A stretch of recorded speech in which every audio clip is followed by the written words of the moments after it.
Marhaba and hello once again. I'm Dr. Jack Dempsey, American historian. With me is my brother, Muhammad Jihad Ismael. Today is Saturday, August 2nd, 2025, and this is the second of two programs in which we're discussing, unlike almost anywhere else you'll find about what's going on in Gaza and Palestine, the subject of Hamas and how much damage and suffering they have caused, let alone what the Israelis are doing. We don't minimize that for a moment. But we want people, and Muhammad wants people, to understand better from the ground in Gaza. He is not a privileged outside expert telling you what he hears through the secondhand grapevine. He is there.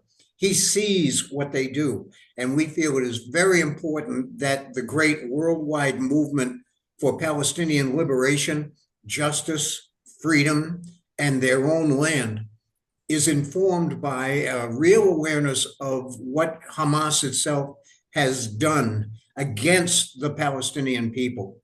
We hope you've watched part one because you'll understand a good deal of the history, how we got here, and some of the understandings that Muhammad is always ready to share. We have three quick references for you. One is, if you'd like to get to know Muhammad and his beautiful family, please go to Jack Dempsey Writer at WordPress.com. Jack Dempsey Writer at WordPress.com, where you'll see many pages over about 4 years detailing their struggles to live, to survive, and to stay out of the way of the great harm that everybody there is suffering. Second, we're trying to get Muhammad and his family out of Gaza. They have decided democratically to emigrate because they see no future there for their 4 very young children. There is Jojo, his son, who's about 6, Lena and Dina, who are about 4, and their newborn baby, Mary, a beautiful child, who was born on February 27th. So they're trying to raise $25,000, and we are almost at 55% of that goal. So please look here under more information to find the link to that. If you can drop in just $10, the cost of coffee for a day, imagine what a bottle of aspirin would mean to you when you have nothing.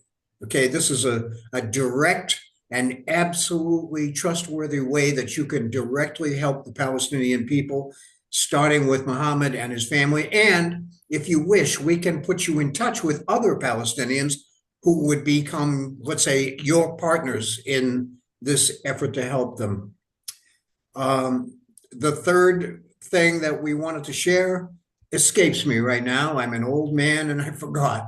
So without further ado, let us go to Muhammad. Say good morning, brother. And how are you? What's happening in Gaza right now, friend? Good morning. I am happy to be talking with you again, brother. Situation here in Gaza is the same thing. We have the same suffering, the same bad situation. Unfortunately, there is no change. There is no improvement in the situation. We still have the hope that maybe in the coming weeks, in the coming months, maybe some sort of miracle will happen and situation will be better. And when Muhammad says there's no change, I know that he's speaking from extreme awareness because he goes out very often to find water, to find food, to find medicine if he can. When he says there's no change, it means, well, actually, things are getting worse every single day. Muhammad, I saw a little speech that Netanyahu made very recently, and he says there is no starvation in Gaza. He says we have arrested thousands of Palestinians, thousands of them. And the first thing we do, he says, is get them to take off their shirt so we can see that they are not carrying explosives. And you know what, he says? We have not seen one single person emaciated, starving, looking like an Auschwitz survivor. It defies everything that you can see with your own 2 eyes. The man lies to the world without any shame. Muhammad, I'm betting, sorry to use the phrase, but I'm betting that starving people are all around you. Your own family is struggling with anemia. You're lucky if you can get one meal a day. Yeah, yeah. Unfortunately, they are lying. This is a rude and a silly lying. We have this starvation as a fact here in Gaza. All the people is starving.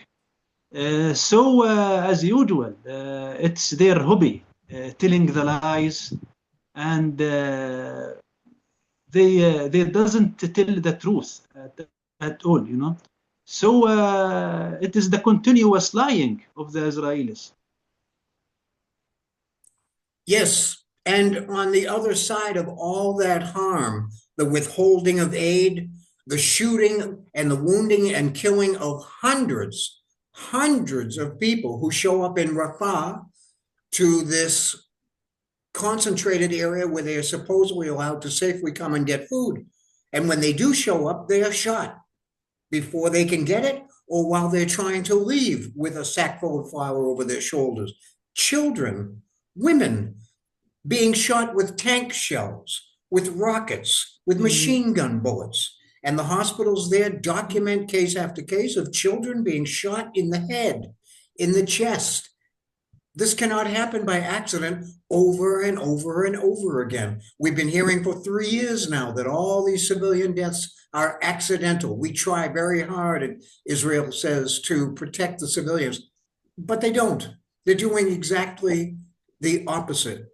Hundreds and hundreds of people every week are being killed while they try to get some food. It's a death trap.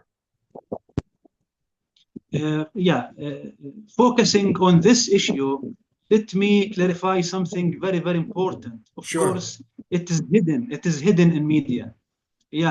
Of course, I have a lot of news sources among the medical staff here in Gaza. I have a lot of connections with doctors, with nurses, etc.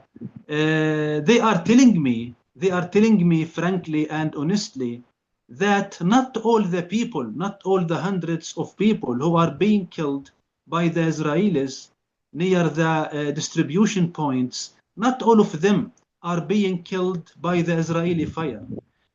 Part of them are being killed by the Israeli snipers, by the Israeli soldiers, by the Israeli tank fire. However, other people are being killed by the crowd, by the crowding of the people themselves. You know, this crowding is so deadly. It kills a lot of people. They are crowding, quarreling with each other.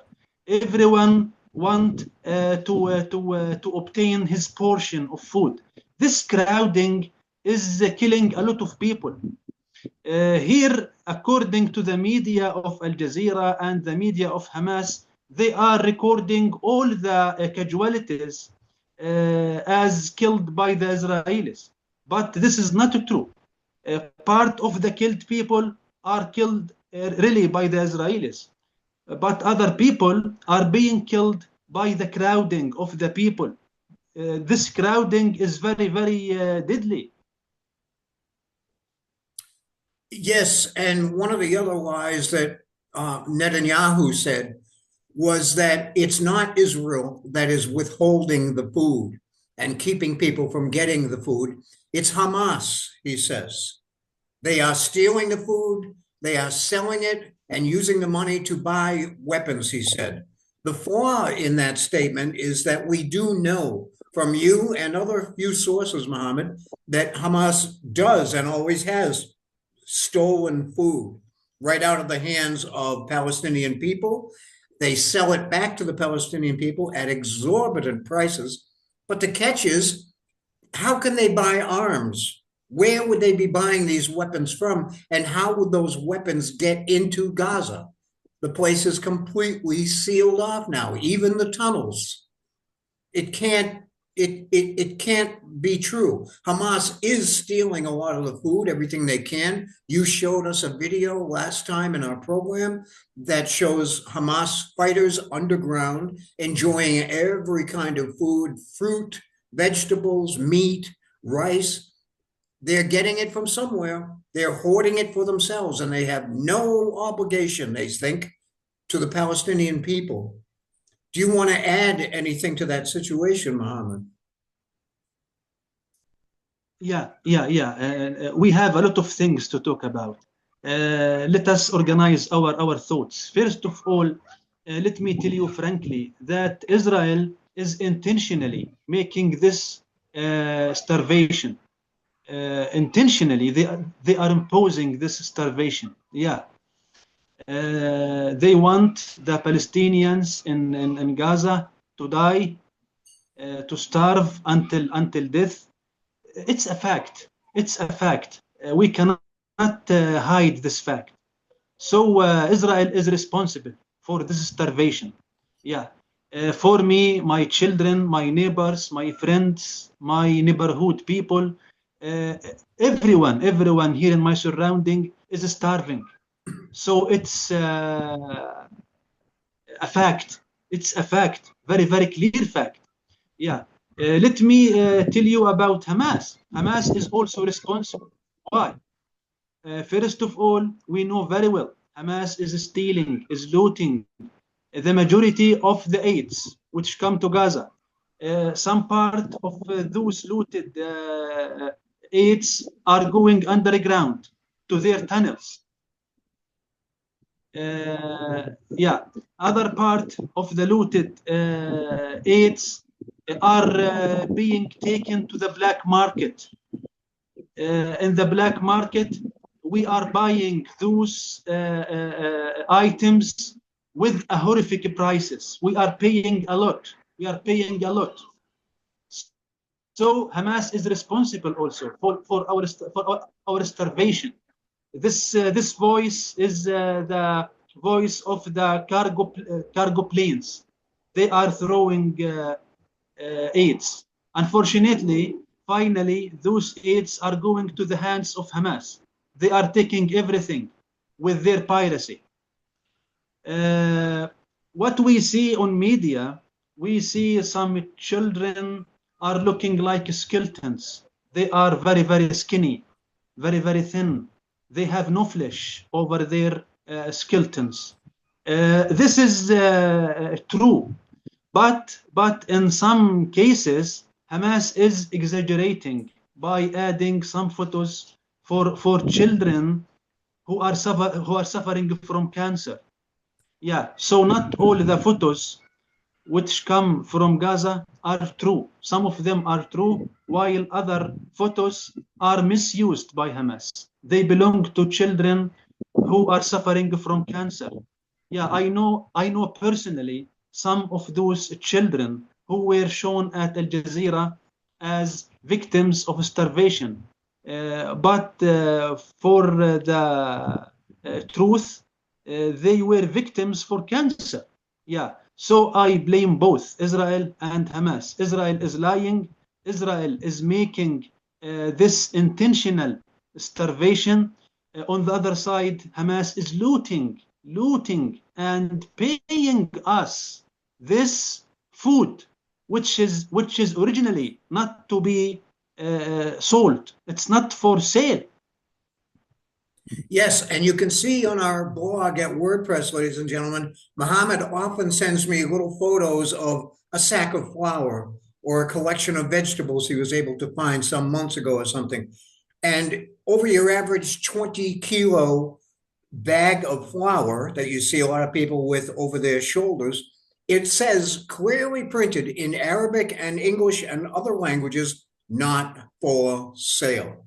Muhammad, Hamas takes every item they can lay their hands on. They sell it, a sack of flour like that, $400 to $500. Where are the Palestinians of Gaza supposed to get money like that? And it's not that they're selling this stuff to buy more weapons, ammunition, and everything to carry on their brave war, which we don't agree with in the first place. but rather they're putting the money in their pockets because there's nothing else they can do with it. They are not able to access international weapons markets and suppliers. They're completely cut off. So they're stuffing their pockets for the day when they finally have to run away. Muhammad, you were saying last time that the best thing for Hamas, the best thing that Hamas could do for the Palestinians of Gaza is to disappear, is to go away. They will never surrender, but they could vanish. Do you think that is likely? What is your situation? What is your view of the situation as about Hamas losing this fight? Ultimately, are they going to disappear, back off, and vanish? What's going to happen with Hamas, Mohammed? I don't think Hamas will vanish. Hamas will keep surviving because Hamas is supported with the foreign powers. Hamas is supported with so many foreign powers, either in the West or in the East. But so many intelligence services. How does that support reach them? We're going to talk about Iran, and they're supplying and training and helping and teaching Hamas people for many years. But how does foreign aid reach Hamas? Do you know? I will give you now the most simple way. It is media, propaganda. Now, if you look to the global media, all this media is telling the narrative of Hamas, is a pro-Hamas narrative, you know. So without talking about the financial support, the weaponry support, the other sorts of support, let us talk about the most clear one, the most simple one. It is the media and the propaganda support. I think you can see. I think you can see clearly. Unfortunately, I am so sorry. I am so sorry. Oh, ladies and gentlemen, our drama begins again. Unfortunately, here he is. Go ahead, Mama. Unfortunately, I am so sorry. I am so sorry that most of the people around the world are losing the righteous compass. Their compass is deviated, not a right compass. Unfortunately, yes, at least towards the Palestinian cause. They are misled. They are misinformed by they're misinformed because they think the media have helped them to think that Hamas is a liberation struggle for the Palestinian people. And that is not what they are. They are not democratic. They do not believe in serving their own people. You mentioned money, ammunition, and media support. How does the money and ammunition and weapons get to Hamas now, Mohammed? Do you know? Hamas has stored already big amounts of weaponry inside. Could you please repeat Gaza, that? Underground inside the tunnels. Mohammed, could you please repeat that? So I think there is no need Mohammed, for them to import. Mohammed, could you please repeat that because your voice was very broken? How is Hamas receiving money and weapons from the outside? Do you know? Yeah, there is no need for them to receive weapons because they have already a lot of weaponry stored inside Gaza under the ground in the tunnels. Now they are getting money. They are getting money through so many different ways, through so many ways, like the looting of the aids. Yeah, they are looting aids and selling them in the black market. Yeah, this is one of the ways. Also, beside this way, they have so many other ways to get money. You know, I want to shed the light on a very important matter. Yes.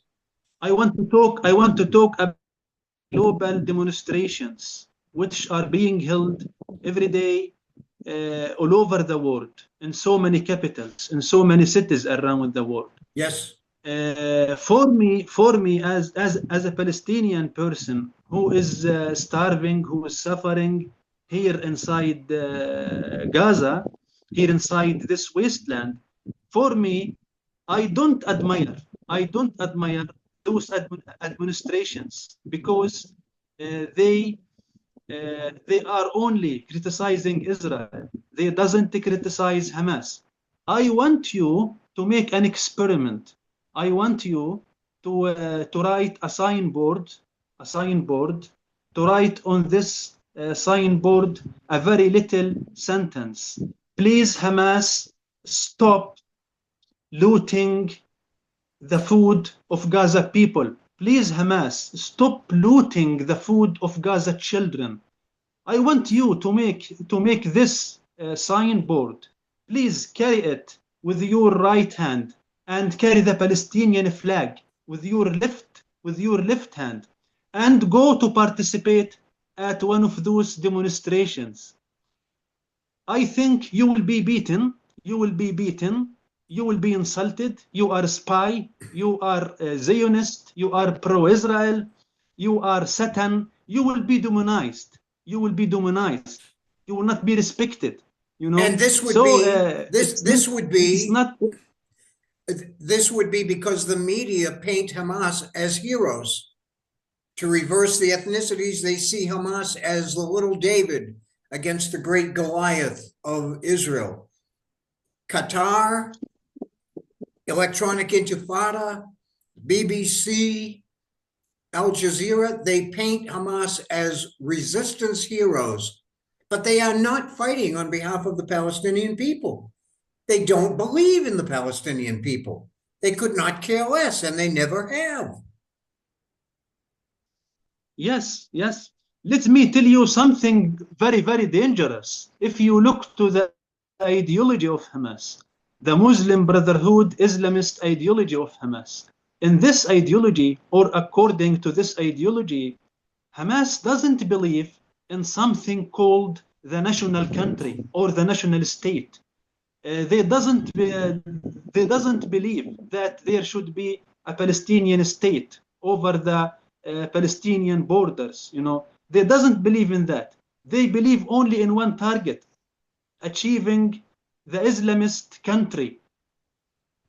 Whatever the borders, whatever the area of this country, so they want only to achieve their theocratic state, you know, their Islamist state. Yeah, so they doesn't believe in the national state. Yeah. And I just remembered the third thing that I was supposed to mention up front, and that is, Muhammad, your magnificent book called Tomorrow Will Answer. Tomorrow Will Answer. And it's right here at YouTube. There's a full reading of it for anybody who wants to learn. But in that book, Muhammad, for you, one of the things you study closely and detail and show is that Hamas, from the beginning, they were believers in very intoxicating ideas about what they could do against Israel. They would conquer Al-Aqsa Mosque. They would get rid of the settlements and kibbutzes near Gaza. They would maybe even take down the state of Israel. They believe in these things with a heavenly source up in the sky somewhere, but they are not realistic. And that's why their plan was such a failure and such a damaging operation for the Palestinian people themselves. So let me ask you, because time moves right on with us, you mentioned last program, and you made a strong point about it, that Hamas is a proxy for Iran. Hamas is a proxy for Iran, always has been. Iran helped them plan October 7th, financed it, gave them training. What, Muhammad, help us understand more clearly, what does Iran gain for helping Hamas? Why does it do, what good does it do Iran to help Hamas to fight Israel? Yeah. I will take you back to the declarations of the Iranian chief of staff. He has declared in the year 2019. So he has declared 6 years ago. He declared clearly in front of the media in Iran. He mentioned he mentioned with vain, he mentioned we set up five armies outside our borders. They are fighting for our sake. What he mean by the five armies? Hezbollah in Lebanon, Hamas in Gaza, Houthi in Yemen, the Iraqi Shiite militias in Iraq, and some Syrian Shiite militias in Syria. This is the declaration, the declaration of the slain Iranian chief of staff. He mentioned this clearly in front of media 6 years ago. He declared, we have built five armies. All of them are outside our borders. They are fighting for our sake, for ourselves, this is the main goal. They wanted to make the battle with Israel outside their borders, not inside their borders. Yeah, because they want to obtain the atomic bomb. In the previous months, you were not believing my talk. You were not believing. But after the American intervention, the Americans used to topple the Iranian advanced and very, very advanced atomic project, after they bombed the Iranian reactors, So they wanted to obtain the atomic bomb. They want to compete with Israel on the regional arena in order to be in other words, superior power. In other words, Iran benefits by funding and helping Hamas because it keeps Israel busy with other enemies. It keeps the war mostly away from Iran. And what in turn is Iran's goal, Mohammed? Do you think Iran wants to destroy Israel? Or do they want to be an economic equal in the region? Yeah, exactly. Like what you just mentioned, they want those five armies. Yeah, just let me clarify. They want those five armies. They want them to make attrition inside the Israeli power, inside the Israeli army. No doubt, Iran doesn't want to erase Israel from the map. They doesn't want to destroy Israel, but they want to be head to head with Israel, to be competitive to Israel, to be a superior power beside Israel. So the main goal of Hamas, Houthi, Hezbollah, and other armies is to make attrition, to make advanced battles for Iran inside Israel. They wanted those five powers or five armies to make attrition inside the Israeli army. I see. Now, Mohammed, as our time goes, I want to ask you one other question. Hamas has never supported the idea of free voting and elections by the Palestinian people. You have told me many times from many directions and bodies of evidence that if Hamas did not have outside support, and they could be receiving it from foreign bank to foreign bank and somehow getting it in, we don't know. But Hamas does not want the Palestinian people to vote. You have said many times that if it was a vote today, Hamas would be out. The people would never choose Hamas again because look at the results they have created.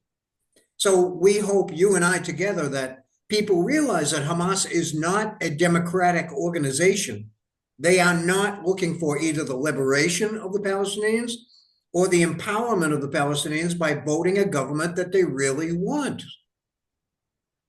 And this is not understood except through people like yourself, sitting right there in Deir al-Balah in Gaza. This must be very frustrating for you. yeah, yeah. Just let me continue very few add to the previous point, Iran Yes, and Israel. The duty of Hamas and the other four armies is to work as shields for Iran. Iran, shields. Iran has learned a very good lesson from the Iraqi atomic project. The Iraqi atomic project was beaten by Israel, was bombarded by Israel in a very early stage, Yes, in a very early stage. yes. So Iran has learned that we have to delay the Israeli attack against our reactors. How we can delay them? We have to busy them. We have to busy them by those five armies. Those five armies are going to busy Israel. They are going to make attrition inside Israel. So by this, we will have the time, we will have the ability to make a lot of progress in our atomic program.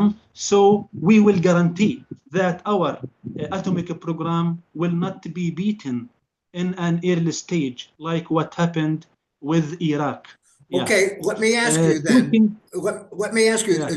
there are many, there's every year a major intelligence report that is filed in the United States that for many years now has shown and declared, even right up till this year, that Iran is not apparently building a nuclear weapon, that they are to be believed when they say they do not want a nuclear weapon. So Mohammed, my question to you is, what are your sources of information that tell you that Iran is building a nuclear weapon?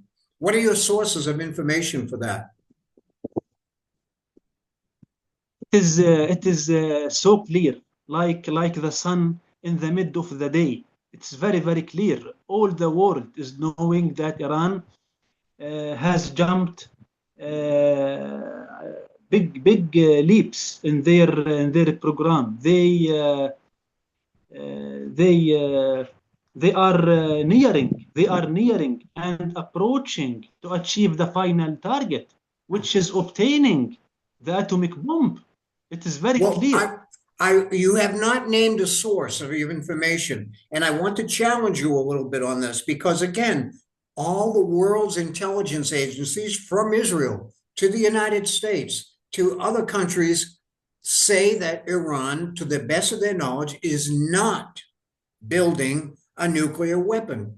So why do you So feel I have, so sure? yeah, yeah, yeah. So I have two questions for you. The first question: why USA has why the U.S. Air Force has interfered and destroyed the Iranian three reactors? But they Question have number not. two. They have not Question done number that. They have not done that, Mohammed. They bombed two sites that were empty. The Iranians expected those attacks and took all the important things out of those places before the Israeli and American bombing.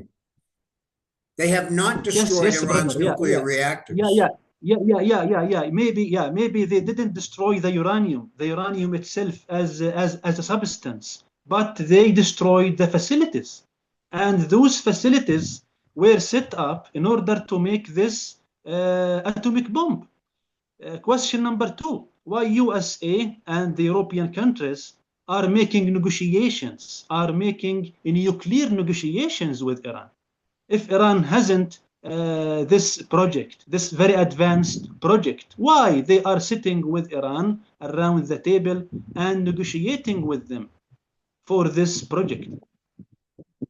Well, I would say this, as in the case of Taiwan and China, the relationship between Taiwan and China is what they call strategic ambiguity. They don't want to decide whether they belong to China or belong to the West or something like this. They keep it floating, uncertain in the middle so that they preserve their own freedom and independence. So I think it's possible that Iran is playing the same game. We'll let you think that we are building a bomb so that you will have a reason to negotiate with us. Is that possible? I think Iran was serious in the issue of obtaining atomic bomb, and in parallel, you can look to their ballistic missiles. They were preparing a big arsenal of ballistic missiles. All of those missiles were built in order to carry Yeah.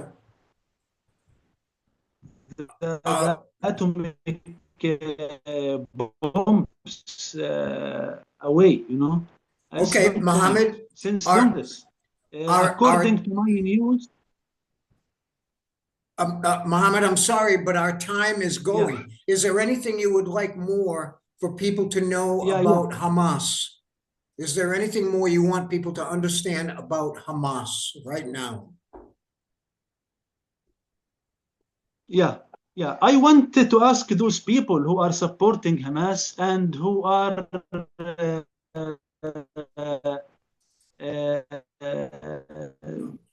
saying charming, ask them, what was the goal? What was the mean of October 7th attack? Was it a liberation war? Can we liberate our lands by this way? Do you think we are going to have a state in the future by this way? Do you think we still have a Palestinian cause? Do you think Gaza can be rebuilt in the coming few decades? Do you think Gaza people can still alive over this land in the coming few decades? So Hamas I want to ask all of those questions. I want to Yes. ask all of those questions to the people who are supporting Hamas and who are only attacking Israel. And They the doesn't answers, criticize Hamas. It is a sacred matter. the answers to those questions, Mohammed, also, I think, converge around the idea that Hamas is a curse on the Palestinian people. Hamas is a curse, an anti-democratic, fascistic, brutal, thieving, corrupt organization that cares nothing for the Palestinians. And that, I think, is our message for today, that we most want people to understand when they are condemning Israel deservedly for their atrocities. Mohammed, we have to close, but I want to thank you so much for talking with us again. We can come back, as always, to these topics as you wish. And I thank all the ladies and gentlemen around the world who are listening to you. And I hope they will understand how seriously we take this gap between what Hamas claims to be doing and the results we can all see. They are destroying Palestine. Thank you for today, Mohammed. We will talk again soon. Go ahead. Yes. Thank you, brother. Thank you.